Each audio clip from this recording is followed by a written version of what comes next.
चलिए बच्चों, जैसे आपके पास एक न्यूमेरिकल मैंने दिया है, तो देखो क्या कह रहा है।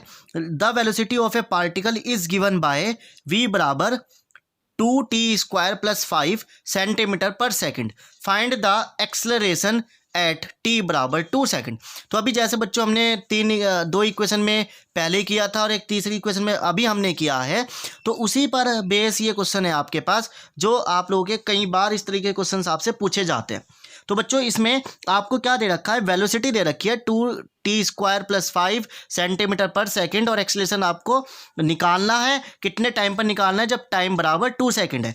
तो बच्चों इसके लिए आपको क्या निकालना है, एक्सीलरेशन निकालना है। तो आप क्या लिखेंगे, dv/dt। ठीक है। तो देखो बच्चों, मैं एक चीज बता देता हूं कि आपको इंटीग्रल कब करना है, डिफरेंशियल कब करना है। देखो, अगर आपके पास x दे रखा है, क्या दे रखा है, x दे रखा है, और आपसे वेलोसिटी पूछ रहा है, ठीक है, तो आप लोग क्या करेंगे, इसका डिफरेंशियल करेंगे। ठीक है, आप लोग क्या करेंगे, इसका डिफरेंशियल करेंगे। अगर बच्चों आपके पास वेलोसिटी दे रहा है और आपसे एक्सीलरेशन पूछ रहा है, तो बच्चों फिर से आप क्या करेंगे, इसका डिफरेंशियल करेंगे। ये ट्रिक आप ये याद रख लेंगे। x दे रखा है तो वेलोसिटी पूछ रखा है, तो वेलोसिटी पूछ रहा है तो dx आप लोग निकाल देंगे। ठीक है, अगर वेलोसिटी दे रखा है, एक्सीलरेशन पूछ रहा है, तो बच्चों आप फिर से डिफरेंशियल कर देंगे। अगर क्या दे रखा है, a दे रखा है, वेलोसिटी पूछ रहा है, तो आप बच्चों इसका इंटीग्रल कर देंगे। ठीक है, फिर वेलोसिटी दे रखा है, डिस्प्लेसमेंट पूछ रहा है, तो बच्चों फिर से आप क्या कर देंगे, इसका इंटीग्रल कर देंगे। तो ऊपर से नीचे आने पर आपको डिफरेंशियल करना है, नीचे से ऊपर जाने पर बच्चों आपको इंटीग्रल करना है। तो ये चीज आपको यहां पर समझ में आ गई होगी, है ना। तो हमें क्या करना है, देखो a दे रखा है और भाई आपसे क्या कह रहा है, dv/dt निकालना है ना।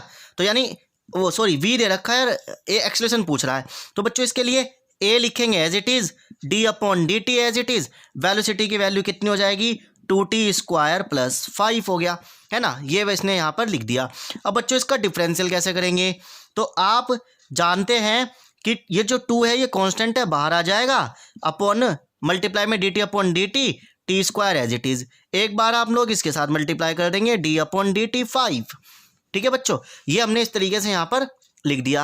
अब बच्चों इसका डिफरेंशियल कैसे होगा, तो डिफरेंशियल में आप लोग मेरे लेक्चर देख सकते हैं, उसमें पढ़ा हुआ है, अगर डिफरेंशियल में x की पावर n लिखा हुआ है, तो डिफरेंशियल में क्या होगा, ये पावर बाहर आ जाएगी और उसमें से एक पावर कम हो जाएगी। यानी वाला पावर बाहर आ गया और उसमें से एक पावर कम हो गई।